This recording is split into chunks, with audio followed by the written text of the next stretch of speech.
ከትምህርት ጋር ተያይዞ የተነሳው ጥያቄ ኮንሰርኑ ለትምህርት ጥራት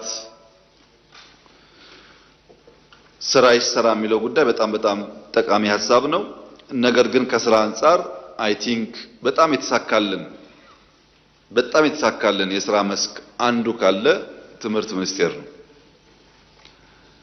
በነገራችን ላይ መላው ፖሊሲው የመንግስት የብልጽግና መንግስት ፖሊሲ ቢሆንም ይህንን ፖሊሲ እያስፈጸሙ ያሉት የኢዜማው አባል ፕሮፌሰር ብርሃኑ ነጋ በታማኝነት የመንግስትን ፖሊሲ ለማስፈጸም ደፋ ቀና እያሉ ስለሆነ በርካታ ውጤት እያመጡ ስለሆነ በእኔ እምነት ምስጋና የሚገባቸው ይመስለኛል። ለምሳሌ ከ30 ቢሊዮን በላይ ህዝብ እንዲያዋጣ አድርገው በሁሉም ክልሎች ሞዴል ሃይስኩል፣ ቦርዲንግ ሃይስኩል እየሰሩ ነው። ይሄ ትምህርት ሚኒስቴር ስራ አይደለም፣ የክልሎች ስራ ነው። በግጭት የተበለሻሹ የተሰባበሩ የተቃጠሉ ቤቶች በጣም በርካታዎችን እየጠገኑ ነው። ለእንደዚህ ያለው መልካም ስራ መጽሐፍ ከብዙ ኃይሎች እየለመኑ እርዳታ እየፈለጉ አሳትመው በቴክኖሎጂ የትምህርት ጥራት ለማረጋገጥ የሚያደርጉትን ጥረት አይ ቲንክ ማመስገን የሚሻል ይመስለኛል። የሚጎል ነገር ደግሞ ካለ ማሙላት ማገዝ የሚሻል ይመስለኛል። በእኛ በኩል ግን በትምህርት ዘርፍ ያለን አቋምና የምንሰራው ስራ ከየትኛውም ዘርፍ ስራ በላይ እንኮራበታለን።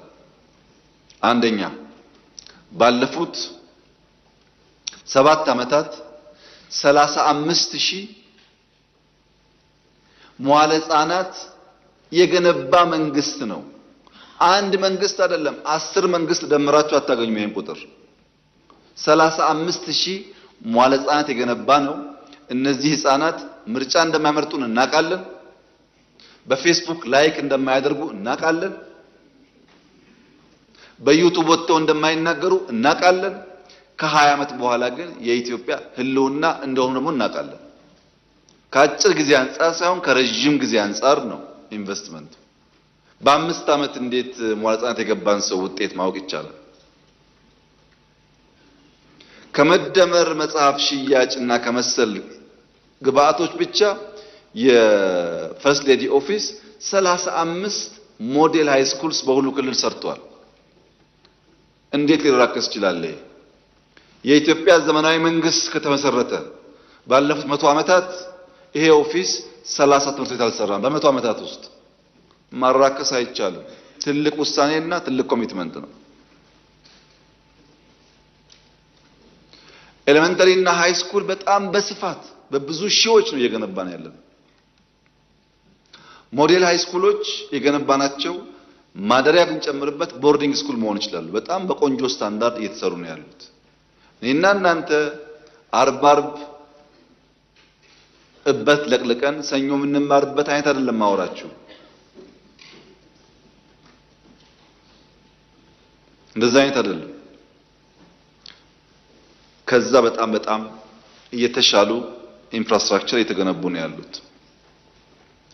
ቅድም ክቡር ዶክተር ደሳለኝ ሲያነሱ ስለ መምህራንና ተማሪዎች ያሉት ሐሳብ ትክክል ነው። መምህራን ሪስፖንሲቢሊቲ ያለባቸው ተማሪዎቻቸው እንዲያልፉ ቀላል ሚና አይጫወቱም። ትክክል ነው ሐሳቡ። ግን እርሱም እንደሚያውቁት ሴክተሩን የነበረውን ስብራት የነበረውን ሪፎርም ኢንቨስት አድርጎ መምህራን አዘጋጅቶ ውጤት ሃርቨስት ማድረግ ጊዜ እንደሚወስድ ደግሞ በደንብ ይገነዘባሉ ብዬ ተስፋ አደርጋለሁ። አንድ የማይገባኝ እሳቤ ያለ ኢትዮጵያ ውስጥ የድሮ ሰዎች የድሮ ፖለቲከኞች ባዮግራፊያቸውን ስታነቡ ወይም ስትሰሟቸው በጎጃም ክፍለ ሀገር በነበረው የሃይ ስኩል ፈተና እኔ ብቻ አንድን ያልፌ ዩኒቨርሲቲ ገባው፣ በወለጋ ጠቅላይ ግዛት ውስጥ በነበረው ሃይ ስኩል አንድ ሃይ ስኩል ነበር፣ ሁለት ሃይ ስኩል ነበር፣ እኔ ብቻ አልፌ አዲስ አበባ ዩኒቨርሲቲ ገባው የሚሉ ሰዎች ናቸው። አሁን ቁጥር ደግሞ አነሰ የሚሉት። አሁን እኔ ብቻ የሚባልበት ዘመን አልፏል። ብዙዎች በጋራ የሚያልፉበት እድል አለ። ነገር ግን መሰረቱ ላይ ሳንሰራ ፍሬው ላይ የምናስበው ነገር አይጠቅምም። ያለፉት 7 ዓመታት 35,000 ኪንደርጋርተን የገነባው መንግስት አንድ ዩኒቨርሲቲ አልገነባም። አሁን መደመር ዩኒቨርሲቲን እየገነባ ነው። ኤአይ አንድ ለምን ታች ሳንሰራ ላይ ብንከምረው ዋጋ የለውም። ኮንዶሚኒየም ገነባን ብለን የትምህርት ስርዓት አደገ ማለት አንችልም። ክቡር አቶ ደሳለኝ ዶክተር ደሳለኝ ጊዜ ካለዎት 2-3 ዩኒቨርሲቲ ብቻ ቢያዩ ባህር ዳርም ጅማም ቢያዩ ቢያንስ 1000 2000 3000 ተማሪ የሚሸከም ባዶ ኮንዶሚኒየም ዩኒቨርሲቲ ውስጥ አለ። ባዶ ኮንዶሚኒየም ተገንብቶ ተማሪ የሌለበት። ለምን? ዋናው ዓላማ በኮንትራት በግንባታ ውስጥ የሚገኝ ጥቅም እንጂ የትምህርት ጥራት አልነበረም። አሁን መደመር ዩኒቨርሲቲ እኛ እየገነባ ነው። 6-7 ወር 1 ዓመት በኋላ ሙሉ ሆኖ ግንባታው ያልቃል። በእርግጠኝነት ነው የምነግራችሁ፣ በእርግጠኝነት የትኛውም የኢትዮጵያ ዩኒቨርሲቲ የዛ አይነት ጥራት ያለው ግንባታ ሊኖረው አይችልም። በእርግጠኝነት የትኛውም የአፍሪካ ዩኒቨርሲቲ በዚያ ልክ ጥራት ያለው ግንባታ ሊኖረው አይችልም። ምን ገነባው ለልጆቻችን ስለሆነ ማለት ነው። የትኛውም ዓለም የምንጓጓውን ዩኒቨርሲቲ አይነት ኢትዮጵያ ውስጥ እናያለን በጥራት። ለምን? የኤአይ ጉዳይ አስፈላጊ ስለሆነ። ታስታውሳላችሁ የዛሬ 5-6 ዓመት ኤአይ ተቋም እንፍጠር ስንል አፍሪካ ውስጥ አጀንዳ አልነበረም። የኤአይ ፖሊሲ ስንቀርጽ አጀንዳ አልነበረም። አሁን ደግሞ ትሰማላችሁ እዚህም እዚያም ይነገራል። ኤአይ ፊውቸር እንደሆነ ይሄ መንግስት ቀድሞ አውቆ ነው እየሰራበት ያለው። ውጤቱን ደግሞ ወደፊት በጋራ የምናየው ይሆናል። አሁንስ በጣም ብዙ ውጤቶች አግኝተንበታል እስካሁን ባለው ሂደት መሶብን ጨምሮ ማለት ነው።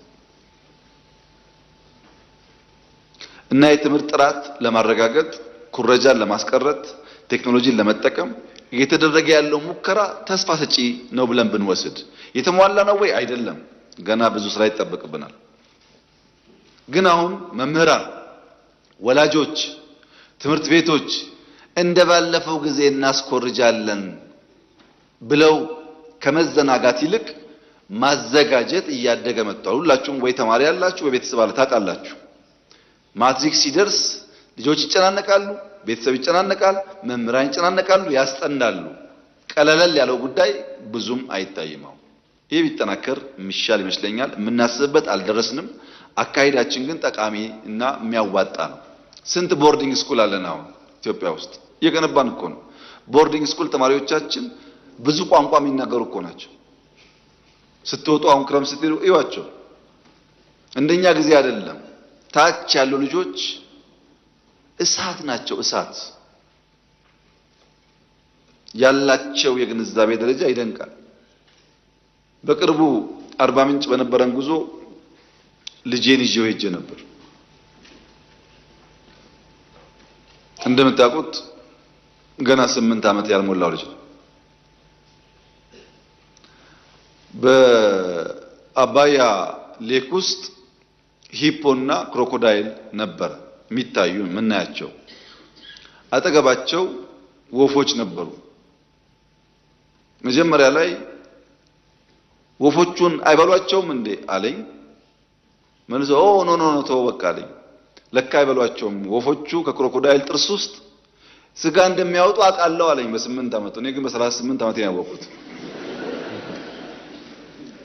ልጆቹ እንደምናስበው አይደሉም፣ እሳቶች ናቸው። ብዙ ያውቃሉ።